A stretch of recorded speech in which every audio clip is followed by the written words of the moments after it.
Well, why don't we have a chat about the insolvency reforms now? Because that draft of it's called the Corporations Amendment Corporate Insolvency Reforms Bill 2020. That's now been released, but still no regulations.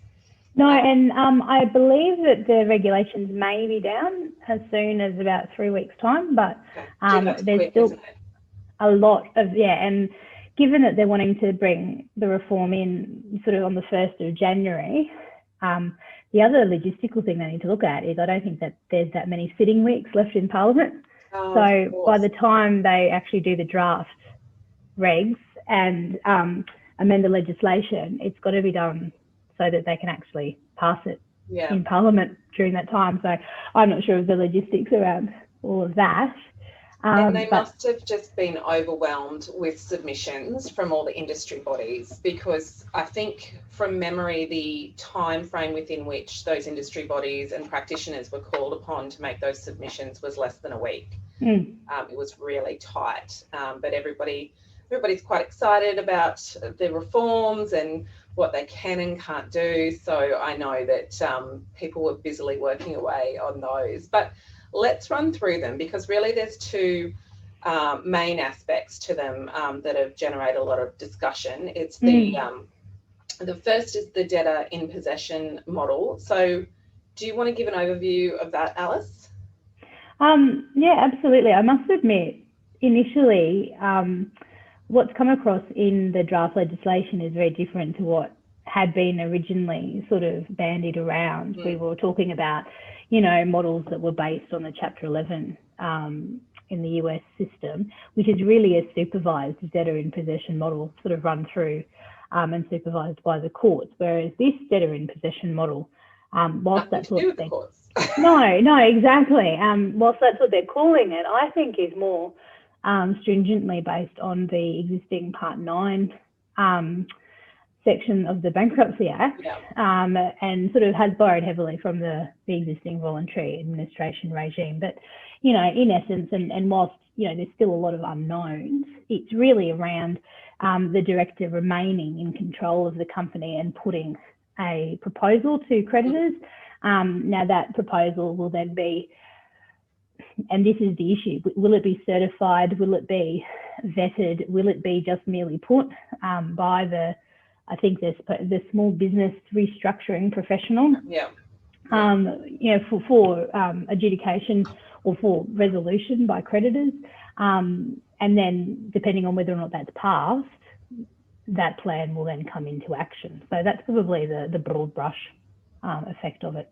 Yeah, so that small business restructuring practitioner, and I've heard them referred to as a few different things.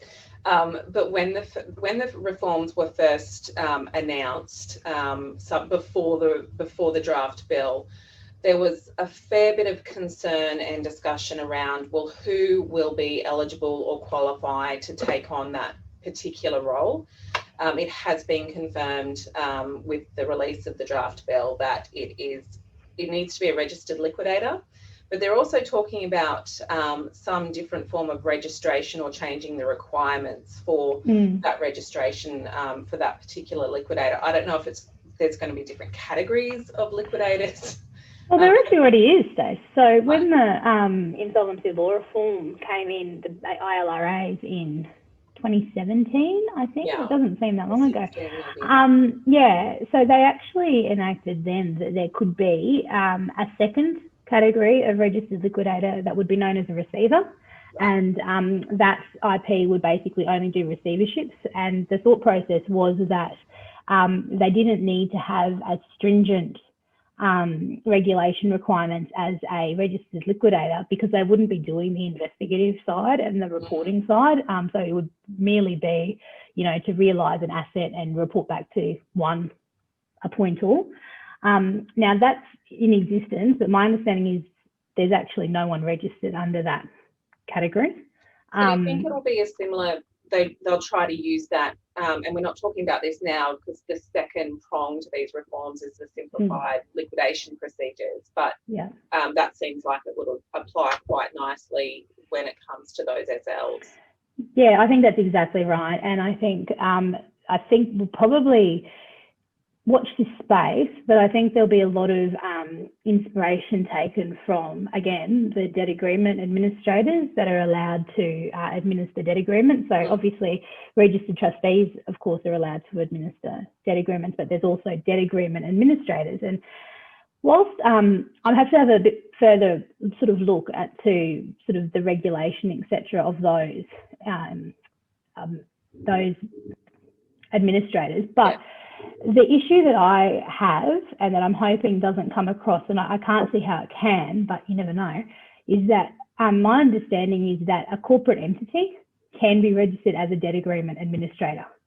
So that obviously, there's issues there around where's that accountability sit, whereas when you're the registered trustee or you're the registered liquidator, it's you that are being regulated. Yeah. So that's my initial concern around the comparisons there, but I really don't see how ASIC would be able to regulate a corporate entity as a liquidator.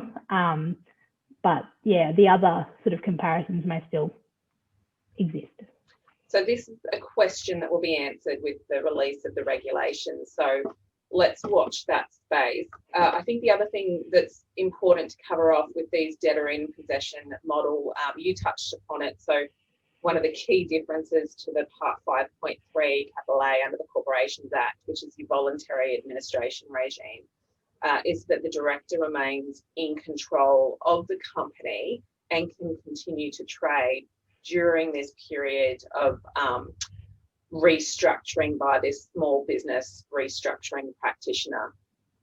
There are some key eligibility requirements that the small business must meet, and those are essential for us to cover off. It really does highlight the purpose of this is to target those small businesses that whether it's the Part 5.3A VA process or your full-scale liquidations really are quite overwhelming to them. So they have to fit within this eligibility criteria, which includes having liabilities of less than $1 million. So that's your key one, that's your threshold.